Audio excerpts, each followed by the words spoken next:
Hello everyone, मैं अल्पना। आज मैं आप लोगों के लिए डीएलएड 4 सेमेस्टर में पेपर फर्स्ट आरंभिक स्तर पर भाषा का पठन, लेखन एवं गणितीय क्षमताओं के विकास में आज मैं आपको पठन के बारे में बताऊंगी कि पठन का अर्थ क्या होता है, पठन का उद्देश्य क्या होता है, पढ़ते समय कौन कौन सी बातें ध्यान रखने योग्य होती हैं तथा पठन का महत्व क्या होता है। तो आइए जानते हैं हम पठन के अर्थ के बारे में।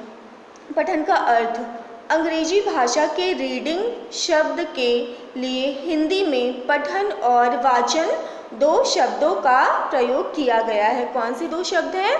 पठन और वाचन। मूलतः इन दो शब्दों में भेद है। वाचन का अर्थ होता है जोर जोर से पढ़ना, जिसका आनंद श्रोता ले सके। मतलब जो पढ़ रहा है वो इतनी जोर से पढ़े, इतनी अच्छी गति से पढ़े कि उसका आनंद जो श्रोतागण है, मतलब जो सुन रहे हैं, वो उसका आनंद उठा सके।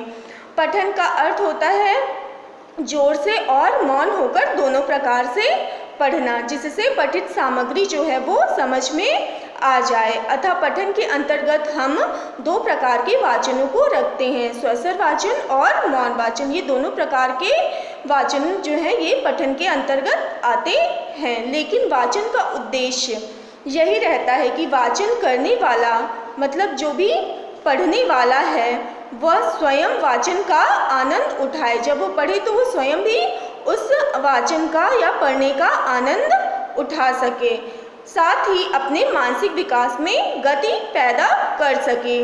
वाचनकर्ता पठित सामग्री के भाव को समझकर दूसरों को समझा सके।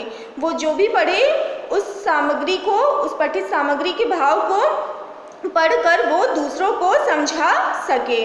यह पठन का परम उद्देश्य होता है। इस प्रकार लिखित भाषा में अभिव्यक्त विचारों को पढ़ने की क्रिया को पढ़ना या पठन कहते हैं।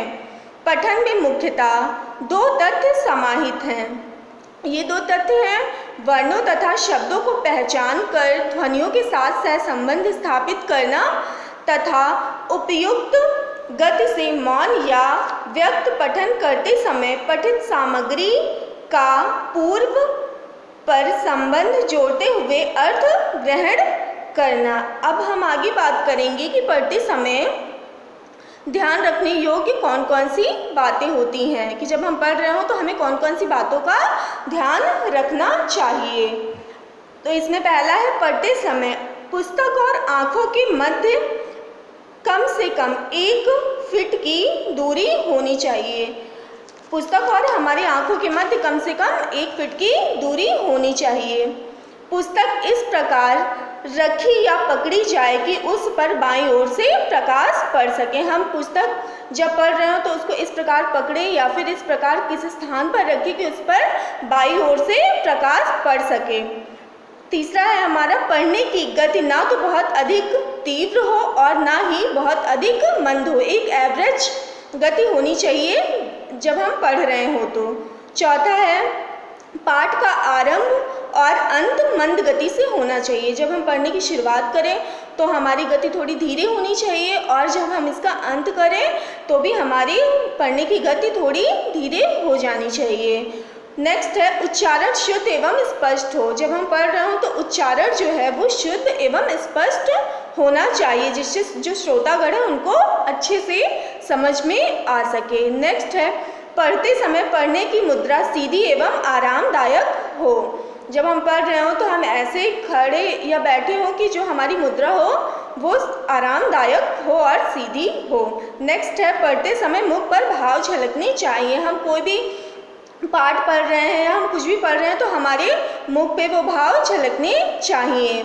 नेक्स्ट है पढ़ने का स्थान पर्याप्त प्रकाश युक्त हो। मतलब जहाँ पे हम पढ़ रहे हो वो स्थान ऐसा हो जहाँ पे उपयुक्त प्रकाश हो, जिससे हमारी आंखों पे जोर ना पड़ सके।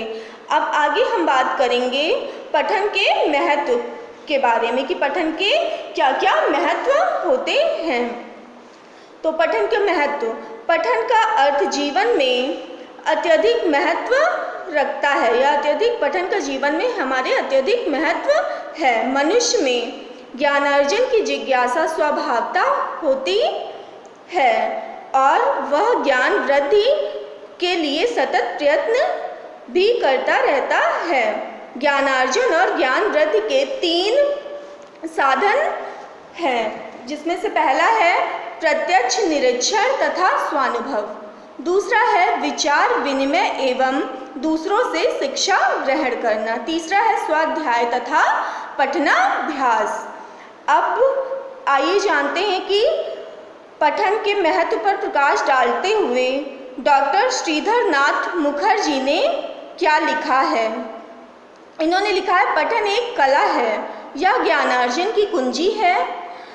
वाचन शक्ति ठीक रहने पर ही मनुष्य जटिल से जटिल विषय पढ़कर समझ सकता है। जब हमारी वाचन शक्ति ठीक होगी तो कोई भी मनुष्य बहुत ही जो कठिन शब्द होंगे या जटिल से जटिल विषय होंगे तो हम उसको अच्छे से पढ़कर समझ सकते हैं तथा पढ़े हुए अंश का सार बोलकर या लिखकर उसको व्यक्त कर सकते हैं। सुवाचन के बिना ना कोई अच्छा वक्ता बन सकता है और ना ही अच्छा लेखक। पठन मृत्यु पर्यंत मनुष्य का साथी होता है।